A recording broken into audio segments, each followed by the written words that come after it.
Welcome in, everybody, to Fantasy Pros. This is Out of Bounds. It is me, Joey P. Joe Pisapia, with me, my two best friends, Bogman and the Welsh, and we're here live on Twitch. That's right. That's where you can see the show live. Of course, you can always watch it on our YouTube channel at Fantasy Pros. Subscribe there, but also join us over on Twitch in case you are watching on YouTube. You say, hey, I want to hang out with the guys and talk a little fantasy football or just nonsense. Twitch.tv/fantasypros. That's the place to follow us on Twitch. So go join us over there and on our YouTube channel. And gentlemen, a lot to talk about today. We're going to be discussing some combine stuff. Scott Bogman has been watching the Underwear Olympics since Thursday. He is very excited to bring his winners and losers list here. Welsh is very excited for the show to be over because he has small children that have gotten him sick again, because when you have kids, this is what they do. They bring everything home with them from school, including homework and illnesses. But we've also got a little free agent discussion. Last week we played Wheel of Quarterbacks. If you missed that, you can watch it on our YouTube channel. So today, a little wide receiver predictions, a little running back predictions, some free agents, where they might land. Free agency looming in the weeks ahead here for the NFL. But gentlemen, before we go any further, we got to talk about Deebo Samuel. We had some live action news breaking on Saturday night. I was just about to go into my daughter's high school play. She's working backstage there, working very hard, and I see on my phone, boom, breaking news, Deebo Samuel traded for a 5th-round pick to the Commanders, and Deebo bringing the heat. Welsh, I'm going to start with Mr. 49er here, and then we'll get you some Dayquil and send you to bed. I want to know this. 5th-round selection, Deebo gone, Deebo's comments, I'm excited to play with a real quarterback now. Oh, my God. Shots fired, Welsh. Good riddance. Good riddance. What a steal we got for a 5th-round pick for such a dirtbag. Nah, I mean, they got, you know what? Here. So you see what this is right here? That's Deebo. Whoops.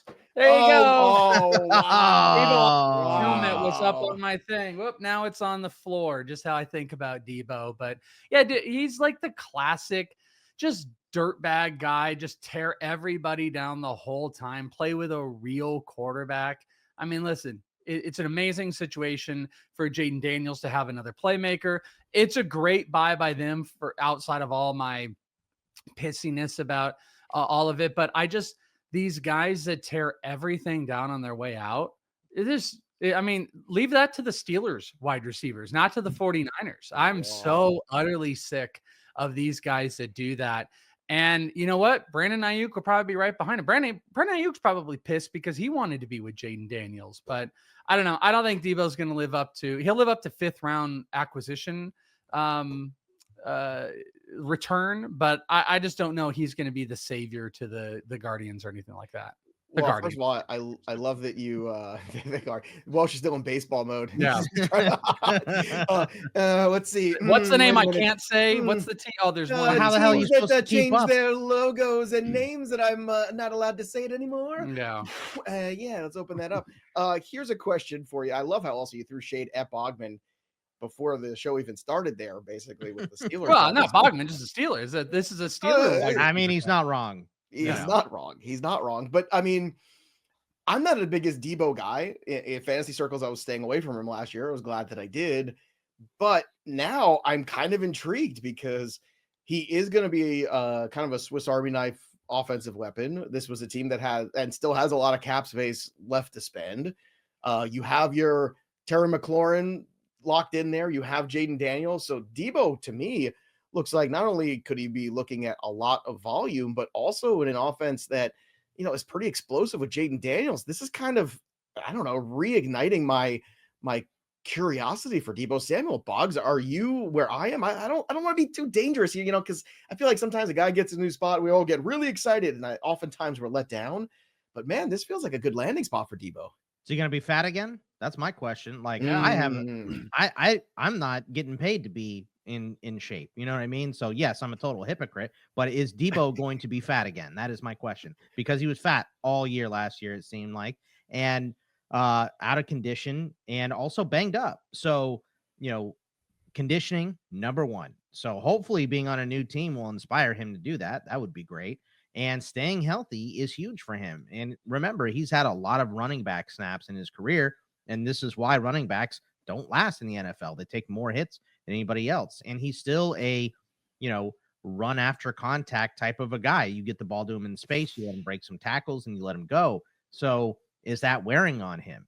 I think the Niners, whatever, the 5th round pick doesn't matter to me. It was getting the 20 million off the books, and I think they saved 18.5 by doing that. So that's why he's traded for such a low pick, because they gave him the extension that he cried about and whined about, and then he cried and whined his way out of town. So he is a huge crybaby. There's no debating that at this point. So I hope it works, but if I'm Washington, I'm not stopping adding playmakers. Number 3, by the way, should also be he should not podcast. He should shut up. Like that, the idea that you're podcasting when you have zero accountability is one of the craziest things on the planet. Like that guy's going out and being like, oh, with a real quarterback. Like, dude, you dropped everything. That's all you did. Yeah. You were the best ball dropper in the NFL, and you couldn't do and anything. Then had the audacity to go and stick his fat finger in the kicker and long snapper's face. Like, yeah, do your job. Do your job, dude. Yeah, exactly. I mean, he's a villain at this In all point, fairness, you know I mean? I do stick my finger in Welsh's face all the time and yell at him to do his job. So yeah. I'm like, hey, buddy, knock it off. All right, so let's flip Joe this does a it little from a bit. ladder. So that's right. Hey, you need to do. Why didn't you return that email I sent you on Thursday? Question for you guys. So, who's the big winner in San Francisco now, Welsh? So we got vacated targets. Is it Ricky Pearsall? Is it Brandon Ayuk? Is it other? Well, okay.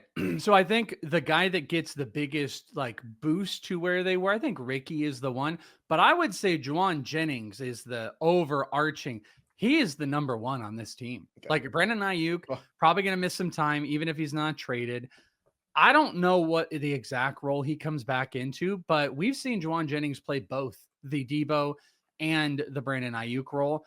I think he built that level of trust with that crappy quarterback that Deebo talked about. Ricky Pearsall is going to make some big plays. So I think from where he was to what his value is now is going to like perceivably be the guy. But I think Juwan Jennings, if somehow Ricky Pearsall is going ahead of Juwan Jennings, I think that will be a mistake. I think Juwan Jennings is going to put up a big season next year. Boggs, you agree? Is Jennings the man now that Deebo is gone and Ayuk is still on the shelf? I think there's just more runway for us to see the ceiling of Ricky Pearsall. That is what I'm looking forward to the most. But Welsh is absolutely right. I mean, Ayuk was banged up last year. Kittle got banged up a little bit and played through injury last year. And who really was shining in that spot? It was Juwan Jennings. So Juwan Jennings has really solidified himself as a big part of this offense, especially with, we have no idea what's going on with CMC or really the running back situation for San Francisco right now. So yeah, man, I think that Pearsall's ceiling is, we're so much closer to seeing it. I was like, why are they drafting this guy? They have Ayuk. They just signed Deebo. They have Kittle. They have CMC. Like, he's going to be buried for a couple of years. And because of injuries and trades and all of this stuff that they had, now all of a sudden the cream rises to the top. And I think Pearsall's in for a quick question before we move on to it. Do either of you believe or think Brandon Ayuk will be traded? I don't think anyone's trading for a guy coming off an injury like that with that much money. So I'll say no. The words right out of my mouth. I agree. Okay. Yeah. I think it's going to be tough. I think it's going to be tough for them, but Ayuk is as big as of a crybaby as Deebo. And I don't know. I don't know that they keep going with that, but we'll see. I like Sick Welsh. Sick Welsh has got 0. He gives 0 Fs, man. This would be regular Welsh talking about the Niners, Joe. But I feel like there's a little bit of like cough medicine in here or something like that that's made him a little bit just edgy today, and I like it, man. I like this. This is my favorite Welsh. All right, let's get to NFL free agent predictions. I teased it on the top of the show. Before we do, quick note here. If you're looking to score big this NBA season, well, there's plenty of ways to get in on the action at DraftKings Sportsbook, an official sports betting partner of the NFL and the NBA. That's right, because NBA is knocking around right now. And for Monster Slams, Dishing the Rock, and even Cleaning the Glass, get behind your favorite NBA players for the prop bets that you can make on DraftKings right now, the home of NBA player props. Take it to the rack with DraftKings Sportsbook. Every point counts. Download DraftKings Sportsbook app today. Use that promo code FantasyPros, and when you do, new customers get $150 in bonus bets when you bet just $5 only on DraftKings. The crown is yours. All right, everybody, let's go. Some big names, some wide receivers, some running backs that are going to impact fantasy, maybe on their way to different teams. We're going to do some predictions here and discuss where some of those names might land. Let's start with Tee Higgins, who seems like the crown jewel. The Commanders seemingly out of that business right now. Commanders were a team looking for a wide receiver, so I don't know if anybody's going to put any of these wide receivers on the Commanders now that Deebo's there. My guess is not, but I'll start here with Tee Higgins, and I think this is going to be boring because I think it feels like the worm is turning in Cincinnati, and it feels like the Bengals want to bring Tee Higgins home. The cap is expanding a little bit. It seems like everybody wants to work it out and play nice. The Bengals are very encouraged by the end of the season. They almost backdoor their way into the playoffs. And Tee Higgins makes Joe Burrow better and makes Jamar Chase better. I think he stays in Cincinnati. Cough medicine Welsh. What say you? Yeah, I think so. Aren't we also in a space, like when is the franchise deadline? Good question. I will look at that. You make your prediction. I'll tell you when the franchise deadline is. Well, because I think, haven't they pretty much said like they're going to franchise him? And what was it? Well, they haven't done it yet. No, I know, but they were going, but it wasn't it like March 4th at 4 p.m.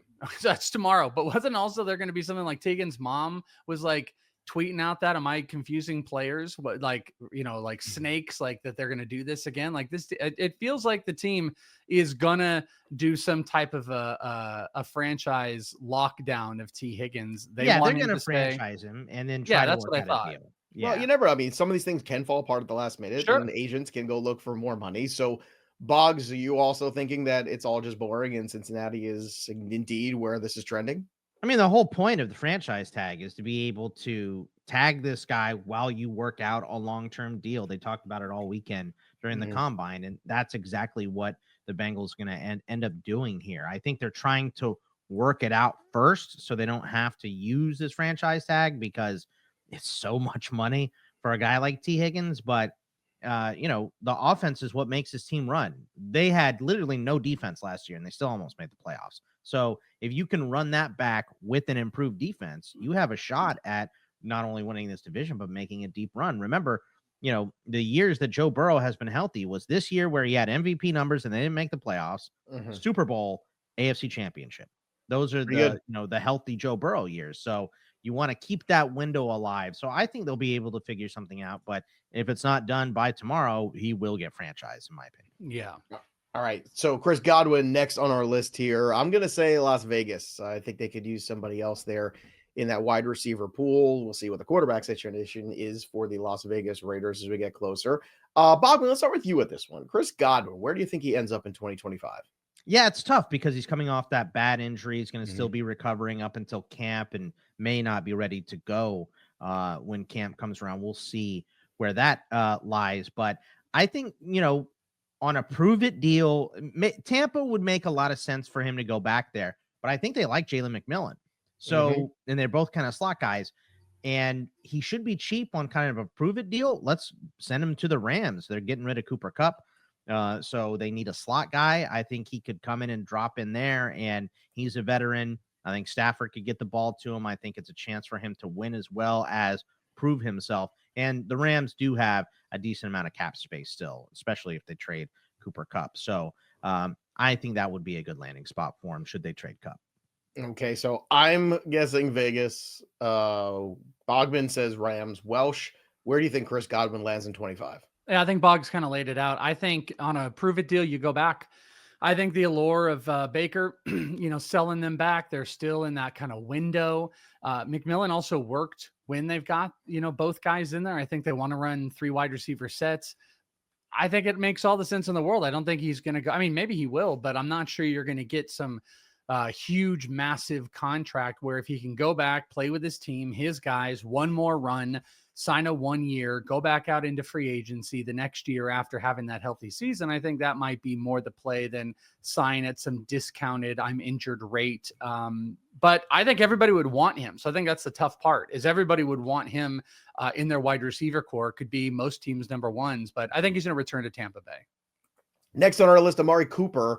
I think the Chargers, cheap deal. Maybe they kind of figure things out 1 year, see if they can continue to help Justin Herbert. Quentin Johnson's not the answer there. I don't know what Amari Cooper has left in the tank, but considering some of the other landing spots that could be around, I think this one might make sense. Welsh, let's start with you. Amari Cooper, Where do you think he lands this season? I struggle with this one because like he just wasn't good. Like he wasn't used. He wasn't good. I think there are rumors of, and I kind of tapered away from this. I will tell you this. I didn't want to just have every single guy returning to the original team. I think there's some theoretical interest in maybe the Bills wanting him to come back and maybe unleashing him this season. I'm going to I went with the Bears. You're going to lose Keenan Allen. I think they want to run those 3 wide receiver sets, and maybe they're going to go lower in there, but I just threw him on the Bears. Was kind of jumped out to me as a team that might be aggressive in trying to get a new 3rd wide receiver. But the more I do think about it, the Bills might be the better answer, but that is literally me just giving all these receivers back to their home. But I think he might be let me look at this list. I think he's the last guy's the toughest, but like, I don't know if there's like a definitive destination for Amari Cooper because he's not that old version. I think you're just like, who would be a really good 3rd wide receiver or 2 if we need it? That's how teams are going to approach him. So I think there's like a gajillion teams that could sign him. I would say most of the free agent wide receivers that got dealt were disappointing in 2024. And we all had high expectations, right? Hopkins and Cooper's going and Diontae Johnson's going. All these guys, oh, look, they're going to better teams. Well, it didn't really work out from that standpoint. Boggs, Amari Cooper might be a tough spot to find one for him, but do you have one in mind? I got Houston, and it's because Diggs is coming off this ACL injury, and he's a free agent. I don't know if they're bringing him back or not. I don't know if he liked Houston. I doubt it. It's a possibility. But after that, Tank Dell is going to miss this entire season as well. Mm-hmm. So we saw they had difficulty moving the ball a little bit without these wide receivers. So I think adding a veteran, I think the next game we play should be, is he washed, Joe? Mm-hmm. And Amari Cooper would fit right perfectly into that game. Is he washed? Because he had all the opportunity in Buffalo. Couldn't just make it work immediately. Now, if he gets into Houston, he'll have all of training camp to gel with CJ Stroud. They have Nico on the other side. They can draft a slot guy or keep Mechie. Maybe Mechie is improving enough to be that guy. But I think an outside presence for CJ Stroud would be nice if we don't think he's washed. All right, next guy on our list is Keenan Allen, and B Baller's got a question about him. So, and if you've got questions, we've got answers. Drop them here in the chat over on Twitch, where we are live right now. Does Keenan Allen get interesting to keep in Dynasty if he goes to the Rams? He seemed to still have some juice left last year. This is interesting because I have Keenan Allen in the Dynasty League, and I was trying to unload him last year when he went to a spot with a young quarterback with the Chicago Bears because I was really kind of hesitant about it, and it ended up working out, and I've still got him, and I'm kind of just holding on to see where he lands next. If he lands with the Rams, I'm okay with it. My landing spot, though, is New England. I think it was a pretty solid job that he did last year with Caleb Williams. I think Drake May having a guy like Keenan Allen would be fantastic. I think if they draft a 2nd-round wide receiver who has some ability, that perhaps, you could learn a lot from Keenan Allen and his years of experience in the NFL. So I'll put that to you, Boggs, because you're Mr. Dynasty. What's are you waiting for his value, and is New England a good spot or the Rams a good spot? Where would you want to see him land, and what does that do for his Dynasty value? I'd much rather see him land with the Rams. And it's just because obviously the offense is much more potent and going to score a lot of touchdowns. We need a lot of improvements in New England, but New England can throw a ton of money at him. They have so much money in cap space. I think they're the only team over 100 mils. So he could get, a short deal for a ton of money because they have so much cap space. And I think if you're New England and you have this young quarterback, you make your improvements on the O-line first, but you have to get him some targets, and they are desperate. So I just think that this might be a money thing where New England can throw him the most, get him on there, and hopefully start to get some other free agents as well. So see, I like him in New England because I feel like from a Dynasty he'd be a number one there. He'd be the number one there. And that's the whole thing. I mean, there's a case to be made that because there was a lot of talent, with DJ Moore and Rome Odunze at certain times that, that might have helped, Keenan Allen in some situations. It just depends on what he wants. Does he want to go and try to get a ring with Matt Stafford? Or does he want the money? Because the money is going to be in New England. The ring potential is going to be with the Rams or the Broncos or somebody like that. All right. Welsh, is it for the love of money or for the love of glory for Keenan Allen? No, I think it's going to be a little bit more the love of money. I think I think he's going to probably look for his best situation. I find it ironic and weird, by the way, about Keenan going to LA when it's like you're going to get rid of Cooper Kupp and bring him in. Like, I guess maybe he was a little bit more fluid towards the end of the year, but the whole thing with Keenan Allen was like, oh, look, he's a super fat guy and he can't move and stuff like that. And then he kind of came way too much fat shaming on the show today. I gotta say. I mean, Bogman and I, we're allowed to do hypocritical fat shaming, by the way. Yeah. Well, no, but I'm more doing, that was the narrative. I'm not saying he was. Everyone's like, oh my God, he's 235 pounds or whatever it was. They're like, he can't move and he's fat.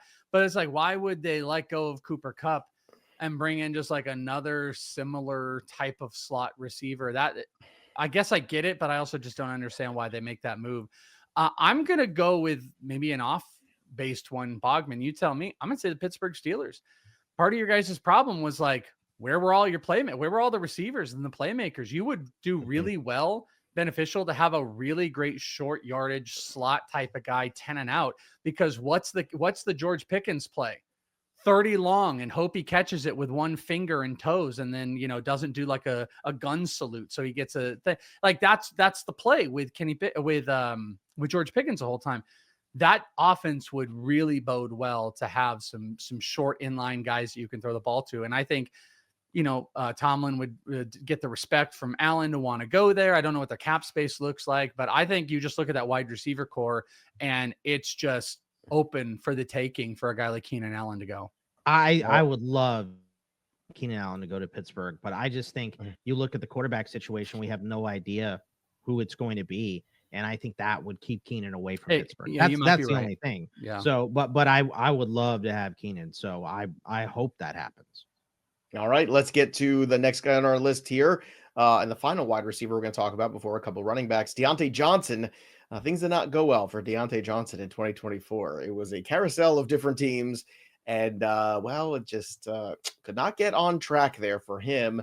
So he's kind of basically, I feel like he's one of these wide receiver free agents that has to kind of go hat in hand and look to rebuild his value out there and a short-term deal. And he's just going to have to go prove it. And I think the best place to do that is the New York Giants because they desperately need help there. He would be an improvement on every other secondary wide receiver they have theoretically. Obviously not outside of Malik Neighbors, but all the secondary guys they've got there, I think he would probably be an upgrade. So, Welsh, you agree with me, correct? You're looking at the New York Giants as a landing spot. Same reasoning? Yeah, pretty much. I mean, you didn't allow us to have Canadian football teams as options or arena football teams. So I was just trying to find the absolute worst situation that he could go to and who would actually want him. It has to be a bad team and it's got to be a situation. He doesn't care about winning. He's going to care about who's going to give him the most money and who's going to give him any opportunity whatsoever. And it's few and far between of the teams that are going to give him an opportunity. So I went with the Giants by kind of like a default, like, all right, who are the 3 worst teams in the NFL next year, or bottom 5, and where's the best opportunity? So I agree with you on the Giants with Diontae Johnson, but I gotta tell you, I honestly wouldn't be surprised if he's a guy that doesn't sign halfway into a camp. And it's just like, it's just depth body. We're talking about guys that are cooked, might be cooked. That's the worst thing that could happen because he's been in all these different offenses and to come in late to another one and not get the right situation and playbook and, the right rapport with the quarterback. I think that would be death to Diontae Johnson. That might be the final nail in the coffin. Now, Boggs, you think he ends up in New York, but not on the Giants or the Jets. Why?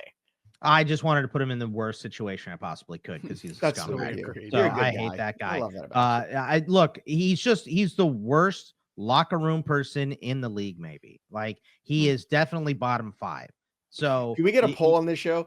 Who has more disdain for a wide receiver, Welsh for Deebo Samuel or Scott Bogman for Diontae Johnson? I win. I was about to say Deebo was like, here, hold my dropped pass. There was a time where at least Deebo was good together for a while. Welsh liked Deebo for a little while. I feel like there was some love fest. Look, I love Diontae coming out of Toledo. You look at it, I think he was a very, very underrated prospect, right? But it doesn't. He punched Kenny Pickett or he punched Mitch Trubisky in the face in the locker room. He got booted out of Carolina. Carolina, you can't make it work in Carolina with all the opportunity you had there. Goes to Baltimore, gets cut. Goes to Houston, gets cut. Goes back to Baltimore, gets cut again. Like No one wants this guy. He has to go hand in hand, but he has zero humility at all. So he's going to have to find that. He's going to have to scrape and fight for a job and climb himself way back there and not drop the ball. So not only do you have to show that you're in, you have to learn a new system, you also have to perform. I don't know if Diontae has all three of those in him to continue his NFL career much longer. So, I mean, talented guy, terrible, awful attitude. I don't want him in my locker room. All right, let's switch to the running backs here. We all agree that Aaron Jones and Minnesota just makes sense, correct? Boggs, anything you want to add there? It just mean, he's just aging and he wants a ring and they don't run the ball that much. I think the fit is perfect for him. I could see them drafting a running back in maybe the third round. They should. They should to look for the future. But Welsh, it seems like, look, it was a good marriage last year of convenience. And the one thing you do want to have when you're trying to bring a rookie quarterback through in JJ McCarthy is a veteran running back behind him. And Jones fits that bill. Yeah, and what is everybody saying too? Like I saw somebody say this is the greatest running back class of all time. Like everyone's losing their mind about this running back class. So why not bring a veteran that you can use, part of the time, who's a good pass catcher, who knows the offense, and draft, some running back in the third round that's going to be amazing, and it just makes all the sense in the world. All right. The Chargers, I think, are also going to be in the market for a running back, and I think Najee Harris is that guy. For me, I'm looking at the Chargers, and I believe that they want to run the football. They want a back that they can depend on. Najee Harris might be lacking ceiling, but he's dependable, and I think that matters to Harbaugh. Another team that I think might be in the mix for a running back, we'll see in the draft.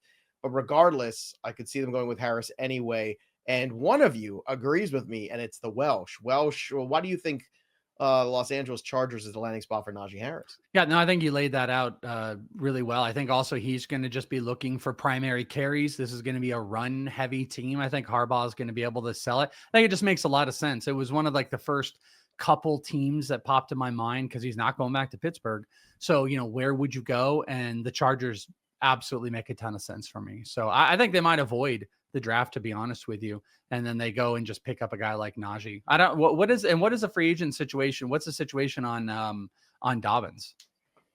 I mean, Boggs doesn't matter. I don't think it matters, right? Yeah. I mean, look, Dobbins will end up somewhere, but at the end of the day, I feel like that would be the upgrade that Harbaugh would want to make. Boggs, where do you think Najee lands in 2020? I think the Chargers are a good spot. They have $66 million in cap space. Harbaugh loves those physical running backs. So I think the Chargers are a pretty good spot, but I went with the Raiders. He grew up a Raiders fan. They need a running back real bad. He's a big physical guy like Pete Carroll likes. Obviously, Marshawn Lynch worked out very well for him. He has a little bit of Trent Richardson syndrome of running into the back of blockers a bunch, but the Steelers line wasn't that great. So, I think if you get this guy in space, he's really good, but he's a guy the size of someone that doesn't need to run in space. He really needs to run to the outside because he doesn't follow blocks very well. So I think the Raiders would be a good spot for him. Before we get to the next running back on our list, this is the time in the show where we talk about chasing challenges, brought to you by Microsoft. Just like the athletes who push boundaries and redefined what's possible, business decision makers today are turning challenges into opportunities, and Microsoft meets you where you are with tools and guidance that help you make an impact with safe, secure AI solutions. Players and teams are facing their own challenges, and in this segment, we spotlight athletes or teams that are currently undergoing a challenge in some way and what this means from a fantasy and betting standpoint, and examine how we think they can overcome them. And whatever challenge you're facing, Microsoft can empower you with the expertise to say, bring it on. And this week, we're discussing the challenge that Nick Chubb is going to find for himself because he's coming off a disastrous knee injury. And Chubb certainly did not look like his old Nick Chubb self in 2024. I think we can all agree. But the Browns certainly didn't help that. They didn't do him any favors. And unfortunately, his free agent value couldn't come at a worse time. As Welsh said before, this is a very stacked running back class here. So a lot of teams are looking at that position, looking for youth and looking for the new. And Nick Chubb is none of those things right now. His age, his health concern, and that highly decorated rookie class are all going to be a huge challenge for him in this marketplace in 2025. But the one thing he does have on his side is he's a ferocious competitor. He's got a great work ethic, and Hopefully, he can try to use those both to overcome many of the hurdles ahead of him. And that's this week's Chasing Challenges.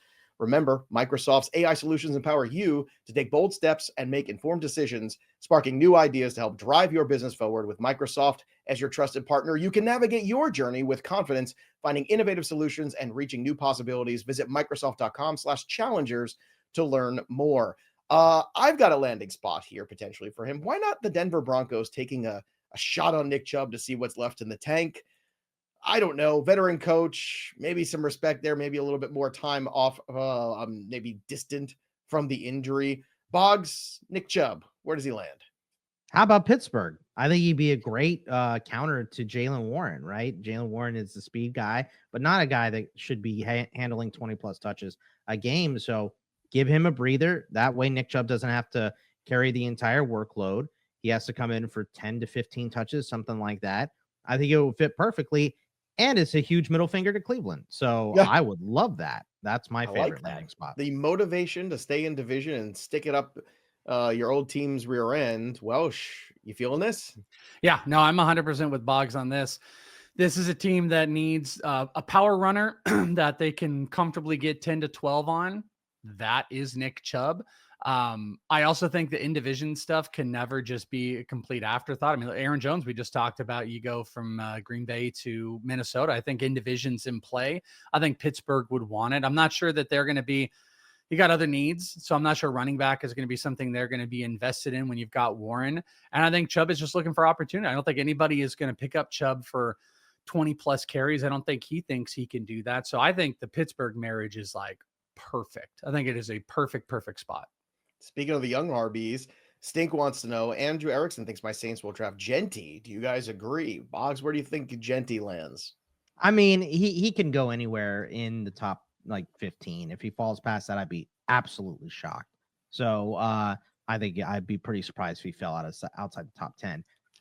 I don't hate it. Cowboys. I think Dallas is where, I think Dallas makes a lot of sense. And, sense to me. I know Cowboys fans want O linemen, they want D linemen. I completely understand that. But let's not forget when they got CeeDee Lamb, he was not a need for them. He was just the best player on the board. Jeanty will be the best player on the board if he's still on the board where the Cowboys draft. So Saints would make a lot of sense. That way you can trade Alvin Kamara, get a bunch of draft picks, restock.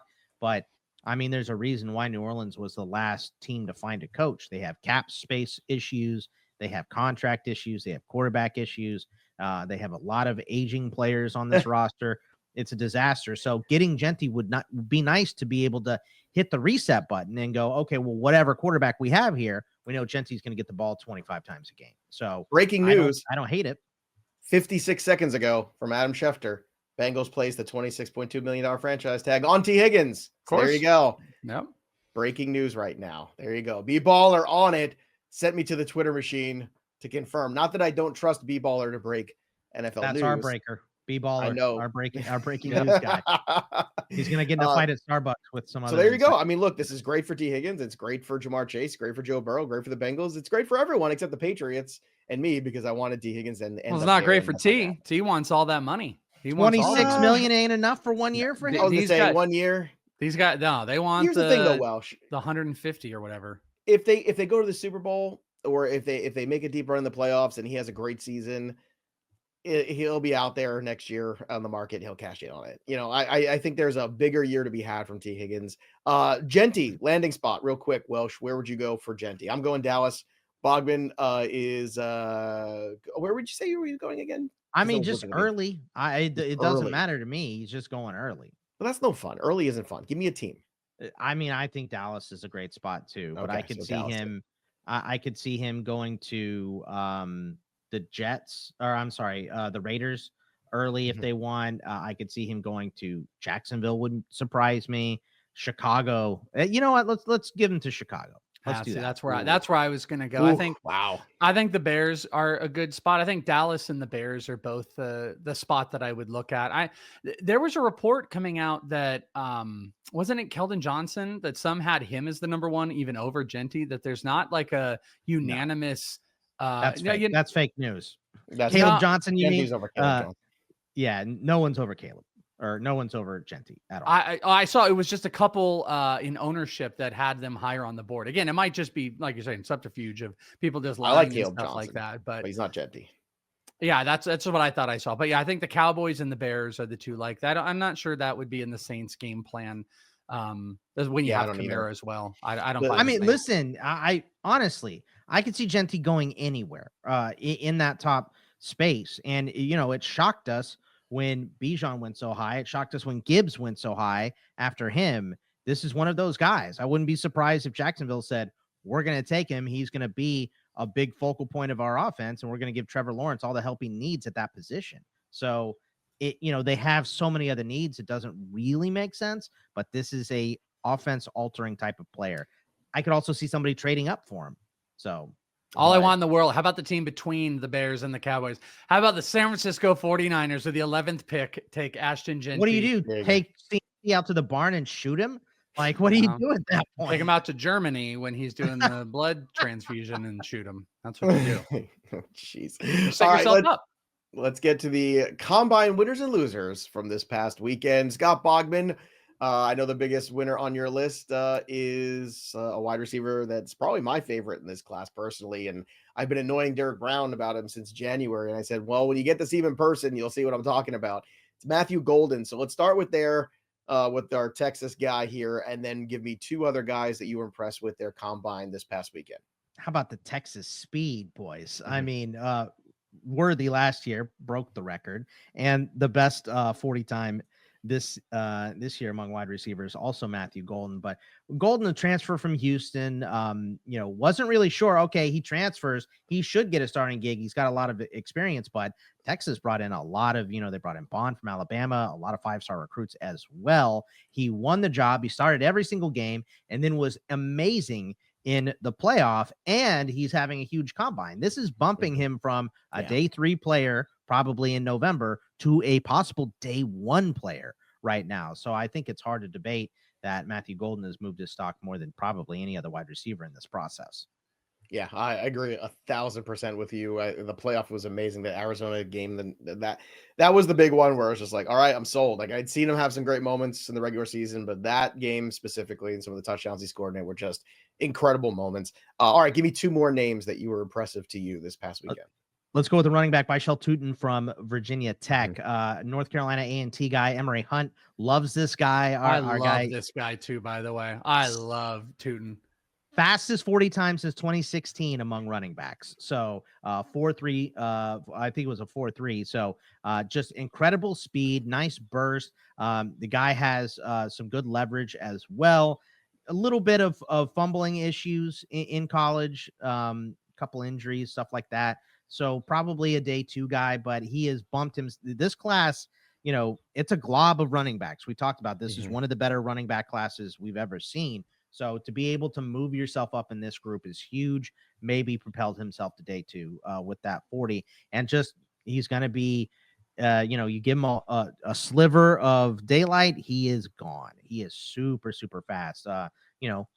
Being a Steelers fan reminds me of Willie Parker a little bit. He ranked, by the way, confirmed 4.32, which was the best 40 in this combine. He had the best 10-yard split at 1.49, and he had the best vertical jump amongst all running backs and the second best broad jump. So, I mean, just absolute freaking athlete. And that 10-yard to the 40, I mean, both of those explode. He's probably, you put a couple other guys in there.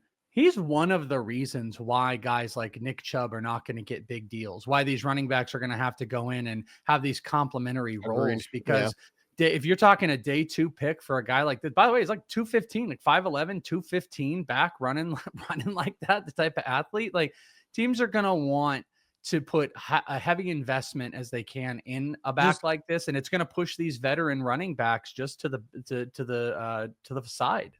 Yeah. And just to put a pin in this class here, he was like PFF does in rankings. He was RB 19 going into the combine. So that's how good this class is. Where is he in your grouping? I'm curious. Like, what's your 1, 2, 3? Is it Jeanty? Is it Caleb? And then it's Jeanty, Hampton, and then I have Cam Scatterbo. Still very, very high. I don't care. You don't care, huh? Okay. I do not care. Like, listen, I let the combine affect me too much on Bucky. last year. I was a huge Bucky Irving You guy. were. This is true. He came in too small, too slow. I let the combine affect me too much. I don't care. And then about I the became combine the and Bucky Cam guy. I Scatterbo. stole Yes. Bucky. I got Yeah. Bucky now. Welsh is the Bucky guy now. I'm for the Bucky sure. now. Yeah, but I am not letting Cam Scatterbo go. I just can't. I saw him run all over Texas. He did it by himself. He was I know. amazing. Oh, it was an incredible performance. I Was can't the get it out of most my fun head. football He's too game of the year, period. College, Very NFL, stressful I don't care. for me. Very Took stressful a year for you. off my life at least. Not stressful for me. And the best part was it was the only day, like in the old Christmas holiday season, I was just alone in the house by myself. I was working on the playbook for the new 12U flag football team. And I'm watching this game and I'm writing up a playbook and I'm doing stuff like this. It doesn't get any better than Cam this. Scatterbo trick plays where he throws the ball. Ooh, we can do this. Do I have a stocky little kid who might be able to run and throw like this? The vertical? How about the vertical for Cam Scatterbo though? Right? He got almost he is a good athlete and he has enough burst and the frame is huge. He's hard to pull down, so he's going to be my 3. So do you have Tuten in the top 10? I will probably have Tuten. I mean, because I would still have Caleb ahead of him. I would still have Henderson ahead of him and Dylan Sampson and Judkins. So probably Devin Neal as well. So he would probably be around 10 or 11 for me. Baller says Garendo 2.0, or is that too simple of a comparison? I liked your Willie Parker comparison. That's a fun one. Yeah, I mean that Garendo is a pretty good comp. So I think that's just pretty solid. Because Tuten's bigger than Parker, but Grendo's his boy, so that makes a little bit more sense. So Grendo's that speed. Baller. It's a type of playing that they have, very up, linear. There's not a lot of bouncing. Upright, yeah. So one more winner before we get to a loser. Who was it? Yeah, the last winner I had was Isaiah Neyor, a wide receiver from Nebraska, because he has a 10 on his RAS score. Just crushed the combine. 6'4", ran a 4.4 flat, which is, we haven't seen that in his playing time, but this is a guy that started at Wyoming. He transferred to Texas, got injured, didn't play a lot there either. He was kind of buried, went to Nebraska, became a big target for Dylan Raiola. And in this process, I kind of, he's kind of an afterthought. I thought he was a day 3, maybe UDFA type of guy, but with the combine that he had and running a 4.4 flat at 6'4", I think just really pushed him into at least, early day 3, I think, at this size and speed. So he has some injury history. Not the, most productive guy at the college level, but because he's dripping with athleticism, some of these coaches are going to look at him and go, 6'4" with speed, we'll fix him. So he's definitely getting drafted. All right, give me the losers real quick. Run through all 3 of them for me. I got to go Isaiah Bond from Texas, right? He said he was going to go out and break Xavier Worthy's 40 time, didn't even come close. Xavier Worthy even, sent him a message like, respect who came before you, all that stuff. Still ran, I think, the fastest tracked mile per hour when he was doing the gauntlet. So he's still a very fast player, but you can't talk all that smack and then not live up to it. So I thought he lost a little steam there. Tez Johnson from Oregon, good wide receiver. He's going to be under so many thresholds because he came in so slender, like 154. Didn't run a great 40 time either. If you're 154 and you're running 4.2s, 4.3s, then maybe, but running 4.5s at that small is not going to get you anywhere. Will Howard just kind of missed a bunch of throws in the QB. Yeah, he did. He did. He was not sharp. You hear about the parking lot thing that McAfee was talking about? Yeah, he was out there practicing. Lot? Yeah, like Will Howard's an extremely hard worker. I mean, a Kent State guy, finally, got his break to go to Ohio State, a big school, and get a bunch of eyes on him. He's still going to go day 2, but I think that he lost a little steam and he's probably moving back in the pack a little bit because of those bad throws. But yeah, I mean, Will Howard is still a good player. We saw him, be able to do it. But, when you have Ohio State's weapons, how hard is it? I think that's the question that people have right now. Yeah. Jaxson Dart looked good though. And, I like the Jaxson Dart. Dart's probably 3rd.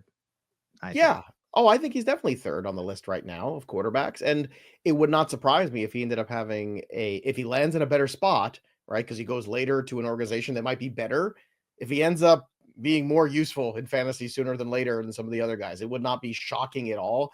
You know what I loved most about Dart when you're watching him play is what in the combine, when, did you catch like when he would line up with the receiver and he would kind of look over and be like, sup? And he would like smile at the guy before the route. Like he just looks so confident out there, and he puts everything into every throw. I just love it, man.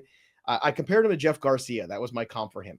A guy that maybe wasn't getting enough hype, but you know what? Jeff Garcia was a tough runner. Jeff Garcia was athletic. Jeff Garcia put everything he had into every throw.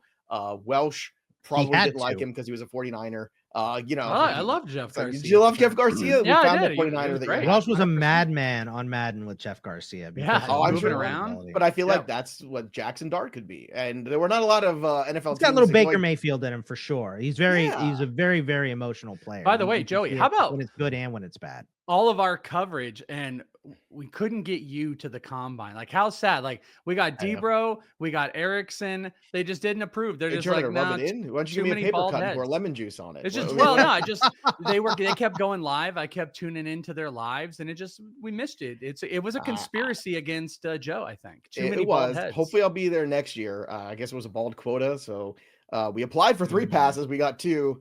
And you know what? I'll go then. Next year, I have enough hair for all 3 passes. There you go. True. There you go. Problem solved. We did it. So there you have it, everybody. What is I would say to the YouTube audience watching us back here, drop your comments. I want to know who is the biggest winner of the combine for you, that you watch, that you love, that you think that prospect went up there. Drop your comments below, because I love to see what the people are thinking about the combine. Give me your biggest winner. If you want to give the biggest loser, that's fine too. And maybe with all the fat shaming today, we should all think about the biggest loser too. Maybe go out for a run after the show. Who knows where things are. I agree. But that'll do it for us. Remember, you can also hang out with us live every single Monday at 2 p.m. Eastern on twitch.tv/fantasypros to watch Out of Bounds live. There'll be other shows on here too for baseball, for football. So Fantasy Pros Twitch is the place to be live for a lot of the fun stuff we've got going on. In the meantime, subscribe to our YouTube channel, Fantasy Pros. Ring the bell till it goes ding for notifications. And that'll do it for us. But the story of the game goes on. For Bogman and Welsh, I'm Joey P. See you next time, kids.